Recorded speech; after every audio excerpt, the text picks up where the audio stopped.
নমস্কার বন্ধুরা, আমি কাকলি। আশা করি তোমরা সকলেই খুব ভালো আছো, আমিও ভালো আছি। আজকে আমি সজনে ফুলের এই সিজনে যেটা সবথেকে বেশি উপকারী, প্রত্যেকের জন্য খাওয়া উচিত, সেই সজনে ফুলেরই পোস্ত দিয়ে একটা দারুণ রেসিপি শেয়ার করব। তো সঙ্গে থাকো। এই যে দেখো, গাছ থেকে পেরেছি আজকে সজনে ফুল খাবো বলে। তো এই যে দেখো, ডাল থেকে সব ছাড়ালাম, এই যে ছাড়াচ্ছিলাম।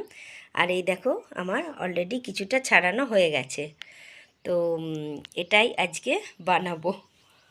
চলো কিভাবে বানাচ্ছি দেখাই। সজনে ফুলটা বাছতে বাছতে তোমাদের সঙ্গে আর একটা দরকারি কথা বলে রাখি।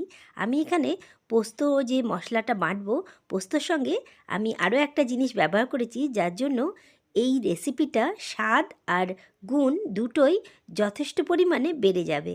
তো কিভাবে কি দিয়েছি তার জন্য পুরো ভিডিওটা দেখতে হবে। তো বন্ধুরা, তোমরা দেখেছো সজনে ফুল কখনো কখনো রান্না করার পরে একটু তিতকুটে বা একটু কষাটে ভাব লাগে। তো আজকে আমি সেটাই দেখাবো, যাতে একদমই তিতো ভাবটা না থাকে। তো তার জন্য ঠিক কীভাবে রান্নাটা করতে হয় সেটা আজকে দেখাবো। যারা নতুন বন্ধু, অবশ্যই আমার চ্যানেলটা সাবস্ক্রাইব করে ভিডিওটা দেখা শুরু করো। আর সকল বন্ধুদেরকে বলছি, যদি ভিডিওর টিপসটা ভালো লাগে তাহলে অবশ্যই একটা লাইক করে দিও। এই যে সজনে ফুলগুলো খুব ভালো করে জল দিয়ে ধুয়ে নিয়েছি। আর এই দেখো, কেটে নিয়েছি আলু আর বেগুন। এবার এটা বানাবো।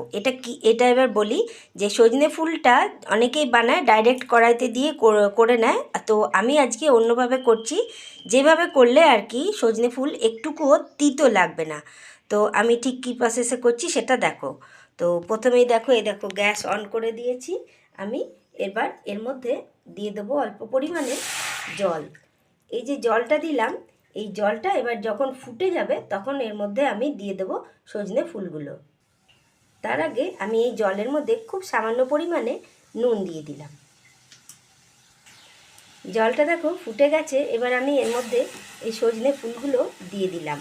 এটাকে জাস্ট একটু ভাপিয়ে নেবার মতনই এটা করতে হবে। তো তাহলে কি হবে, এই যে সজনে ফুলের তিতো ভাবটা যেটা লাগে ডাইরেক্ট কড়াইতে বা সবজির মধ্যে দিয়ে করলে, সেই জিনিসটা হবে না। তো এটাই ছিল সজনে ফুল যাতে তিতো না হয় তার টিপস। তো চলো বাকি রান্নাটা কি করে করছি সেটা দেখিয়ে দিই। আমি একটা ঢাকা দিয়ে দিয়েছি। কিছুক্ষণ পর ঢাকাটা আমি খুলে নেব। দেখো, একটা ভাপ দেওয়াতে কি সুন্দর সজনে ফুলটা হয়ে গেছে। এবার এটা আমি জলটা ছেঁকে ফেলে দেব। যেটুকু জল থেকে গেছে সেটা আমি জলটা ছেঁকে ফেলে দেব। এবার দেখো মশলা কি নিয়েছি। মশলার জন্য আমি এখানে নিয়ে নিচ্ছি বড় 1 টেবিল চামচ আর কি পোস্তদানা, পপি সিড। আর এটা নিয়েছি সাদা তিল। আমি এখানে 2 টেবিল চামচ মতন সাদা তিল নিয়েছি। আর এখানে 1 টিস্পুন মতন নিয়েছি হলুদ সর্ষে, আর সঙ্গে একটা কাঁচা লঙ্কা। এই সবগুলো আমি খুব ভালো করে বেটে নেব। দেখো, গ্যাসে কড়াই বসিয়ে দিয়েছি, তাতে আমি দিয়ে দিচ্ছি সর্ষের তেল। আমি এই রান্নাটা সর্ষের তেলেই করব। তবে একটা জিনিস বলে রাখি, এই রান্নাটাতে কিন্তু একদমই হলুদ ব্যবহার হয় না। তো সেই কারণেই তোমরা দেখতে থাকো। তো তেলটা দেখো গরম হয়ে গেলে আমি এর মধ্যে দিয়ে দিচ্ছি একটা কাঁচা লঙ্কা, আর দিয়ে দিচ্ছি কালো জিরে।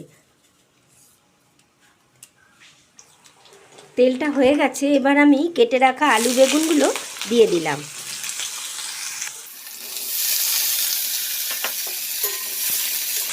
ভালো করে একটু নেড়ে দিলাম।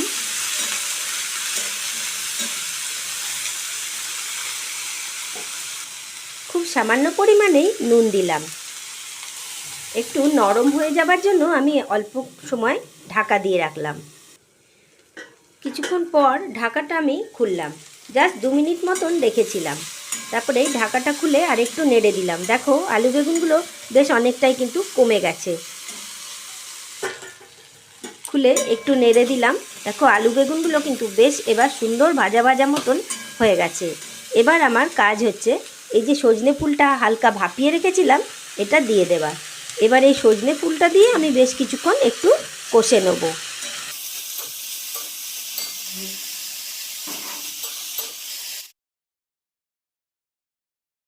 দেখো, আবার আমি ঢাকাটা খুললাম।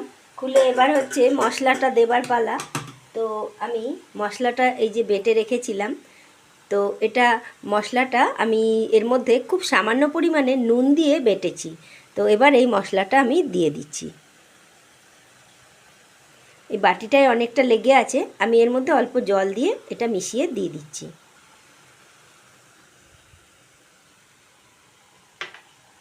এবার এটা আমি ভালো করে নেড়ে দেব। দেখো এবার এর মধ্যে আমি চিনি দিয়ে দিচ্ছি। চিনি কিন্তু অবশ্যই একটু দিতে হয়, যেহেতু এটা ফুল বা নিরামিষ সবজি, সেই কারণেই এটার মধ্যে একটু চিনি দিলে এর টেস্টটা খুব ভালো লাগে, তাই আমি এখানে চিনি ব্যবহার করেছি। এটা হয়ে গেছে, এবার আমি গ্যাসটা বন্ধ করে দিচ্ছি, দিয়ে তোমাদেরকে পরিবেশন করে দেখাচ্ছি। বন্ধুরা, এতক্ষণ ধরে আমার এই ছোট্ট ভিডিওতে আমার সঙ্গে থাকার জন্য তোমাদেরকে অসংখ্য ধন্যবাদ। দেখো হয়ে গেছে সজনে ফুলের নিরামিষ তরকারি। তোমরা অবশ্যই এইভাবে একবার বাড়িতে বানিয়ে দেখবে, সজনে ফুল কখনোই তিতো হবে না। আজকের এই ছোট্ট ভিডিওটা তোমাদের যদি ভালো লেগে থাকে তাহলে অবশ্যই ভিডিওটা দেখে একটা লাইক করে দিও। লাইক করে যেতে ভুলো না, আর অবশ্যই কমেন্ট বক্সে কমেন্ট করে যেও। আর ভালো লাগলে ভিডিওটা অবশ্যই শেয়ার করো। আজ তবে আসি।